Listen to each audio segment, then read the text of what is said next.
आदरणीय मंच का और मेरे विशाल भारत की विशाल युवा प्रतिभा का मैं मन से नमन करता हूं। मैं अविनाश बेडेकर, कोल्हापुर महाराष्ट्र से MIT स्कूल ऑफ गवर्नमेंट का छात्र। मैं आभारी हूं भारतीय छात्र संसद का कि उन्होंने मुझे politics don't hate it, be a part of it इस विषय पर मेरे विचारों को इस देशव्यापी मंच पर रखने का अवसर दिया।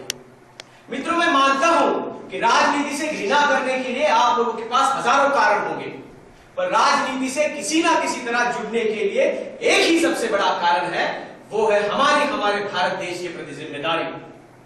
कर चले हम फिदा जानो तन साथियों, अब तुम्हारे हवाले वतन साथियों।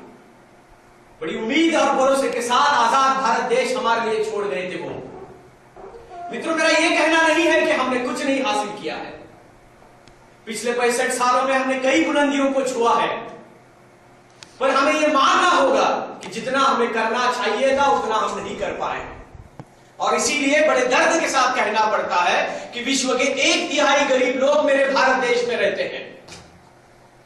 हमारे देश के 30 करोड़ लोग दिन के 50 रुपए भी नहीं कमा सकते। हमारे देश का हर तीसरा बच्चा कुपोषित है। एक तरफ हमारे कई राज्य नक्सलवाद से जूझ रहे हैं, तो दूसरी तरफ हमें पाकिस्तान, चाइना, बांग्लादेश से खतरा है। इंसानियत की इतिहास में सबसे ज्यादा आत्महत्याओं की नोंद हमारे ही भारत देश में हुई है। 2.5 लाख किसानों की आत्महत्याएं एक कृषि क्षेत्र की उपलब्धि नहीं हो सकती। मित्रों, आने वाले समय में पानी की समस्या इतनी गंभीर होने वाली है कि आज हम हमारी जनता को खाना नहीं दे सकते, कल हम उन्हें पीने को पानी भी नहीं दे पाएंगे। मित्रों, यह मेरा मानना है कि देश की आज की दशा के जिम्मेदार कई हद तक राजनेता और उनकी राज चलाने की नीतियां रही हैं। और अगर देश की दशा को बदलना है तो देश की दिशा को बदलना होगा। हमें बदलाव लाने की जरूरत है मित्रों, और बदलाव बस जंतर मंतर या रामलीला मैदान पर जाके नारे लगाने से, अनशन पर बैठने से या मोमबत्तियां जलाने से नहीं आएगा। लोकतंत्र के माध्यम से अगर बदलाव लाना है तो वो सिर्फ और सिर्फ चुनाव से आएगा। जिस प्रकार क्रिकेट में सबसे अच्छा खिलाड़ी ही टीम का कप्तान बनता है, उसी तरह आपके गांव या शहर का लोक प्रतिनिधि आपके यहां का सबसे अच्छा और काबिल इंसान होना चाहिए।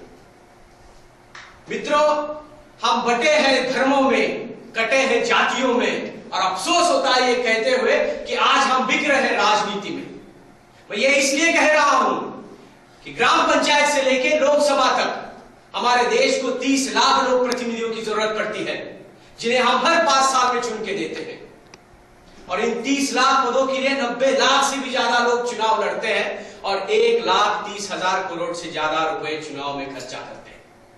और जो नहीं करते हैं उनका चुनाव का डिपॉजिट भी जब्त हो जाता है। आज राजनीति में आना शायद आम आदमी के बस का नहीं रहा। इसके जिम्मेदार भी हम आम लोग ही हैं। क्यों नहीं हम सोचते हैं रास्तों पर इतने बैनर्स क्यों लगते हैं? क्यों युवा मंडलों को इतना चंदा दिया जाता है? क्यों चुनाव के दौरान खाना और शराब बांटी जाती है? क्यों पैसे से वोट बीतते हैं? क्यों धर्म या जाति के नाम पर वोट दिए जाते हैं? मित्रों, आज भारत विश्व का सबसे बड़ा लोकतांत्रिक देश है, और मुझे गर्व है कि आज भारत विश्व का सबसे जवान देश भी है। हमारे देश की 70% लोक संख्या आज 35 साल से आयु से कम है, और अगर हमें भारत को विश्व का सबसे अच्छा लोकतांत्रिक देश बनाना है तो इस चल रहे पॉलिटिकल ट्रेंड को हमें बदलना होगा।